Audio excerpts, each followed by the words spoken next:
Les énergies. L'énergie est indispensable au développement et au bon fonctionnement de notre société humaine. Pour nous déplacer, nous éclairer, nous chauffer, alimenter nos industries. On peut produire de l'énergie de différentes façons. Chacune présente des avantages mais occasionne aussi des impacts sur l'environnement. Si on décompose les différentes sources d'énergie, on remarque que chacune a un impact non négligeable sur la biodiversité. Est-ce que tu connais les différentes sources d'énergie ? Les énergies renouvelables, ça te parle ? Eh bien, on va commencer par les énergies non renouvelables, avec le charbon, le pétrole et l'uranium. Pour le charbon et le pétrole, on parle d'énergies fossiles et non renouvelables. Ça veut dire que leur quantité est limitée. Par exemple, le pétrole a besoin de milliards d'années pour se former. Le charbon permet de produire de la chaleur et de l'électricité en le brûlant et en récupérant l'énergie qui se dégage de la combustion. C'est une des sources d'énergie les plus anciennes. Elle est présente partout sur Terre et peu coûteuse à extraire. En revanche, c'est la plus polluante pour l'atmosphère et celle qui contribue le plus au changement climatique via la combustion qui émet du CO2. Aujourd'hui, en France, le charbon ne sert qu'en cas de dernier recours pour répondre ponctuellement à une demande d'électricité importante. Le pétrole, lui, est utilisé principalement dans les transports. On le brûle aussi pour produire de l'énergie et ça pollue beaucoup l'atmosphère. La pollution se crée surtout lors de l'exploitation, c'est-à-dire lorsqu'on extrait le pétrole de la terre. Certains accidents ont provoqué des marées noires tuant des millions d'animaux aquatiques. Et ce n'est pas tout. Puisque les poissons sont la nourriture des oiseaux, alors les oiseaux eux aussi sont impactés par ces catastrophes. Toutes les espèces sont interconnectées et donc si tu agis sur une espèce d'un écosystème, les autres espèces en subiront également les conséquences.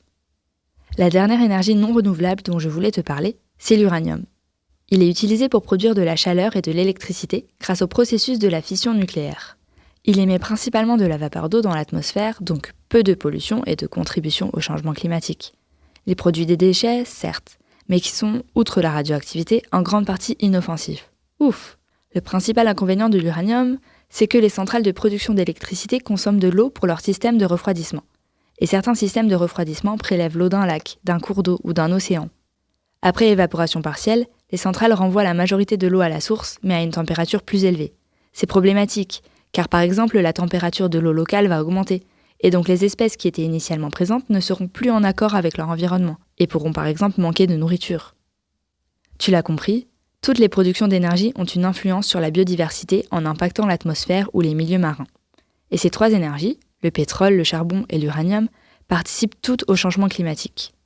Passons donc aux énergies renouvelables, dites vertes. Il y a le vent, le solaire, l'eau, la biomasse, la géothermie et le bois. Ces énergies sont dites renouvelables car à l'échelle humaine, elles n'ont pas de stock limité. Ça paraît être la solution idéale, mais quand on les utilise pour produire de l'électricité ou se chauffer, eh bien elles produisent aussi des impacts négatifs sur l'environnement. Laisse-moi t'expliquer. Ces sources d'énergie sont basées sur des ressources qui se renouvellent plus vite qu'on ne les consomme, il n'y a donc pas de risque de les épuiser, et on peut compter sur elles à long terme. Mais, et oui, il y a un mais, il y a quand même des conséquences. Par exemple, les installations d'éoliennes terrestres peuvent aller jusqu'à 110 mètres de haut, et ça peut perturber les trajectoires d'oiseaux, mais ça peut aussi percuter les chauves-souris. Les panneaux solaires, quant à eux, font de l'ombre qui change les conditions de vie au sol et dans le sol, moins de chaleur et plus d'humidité. Pour compenser, les industries essayent de combiner des panneaux solaires avec des cultures, du pâturage ou des prairies. Le bois est une énergie renouvelable à l'infini, mais seulement si on la consomme moins vite qu'elle ne repousse.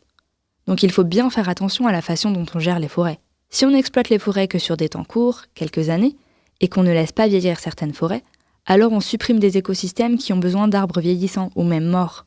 Par exemple, dans les cavités d'arbres morts, certains oiseaux, chauves-souris, font leur nid. Il faut donc trouver un équilibre. La production d'énergie, c'est une problématique écologique très importante, puisque l'énergie sans impact, ça n'existe pas. La préservation de la biodiversité est donc au cœur de l'enjeu énergétique. Nos chercheurs et chercheuses ont donc comme défi de trouver des manières de produire de l'énergie qui impactent le moins possible la biodiversité.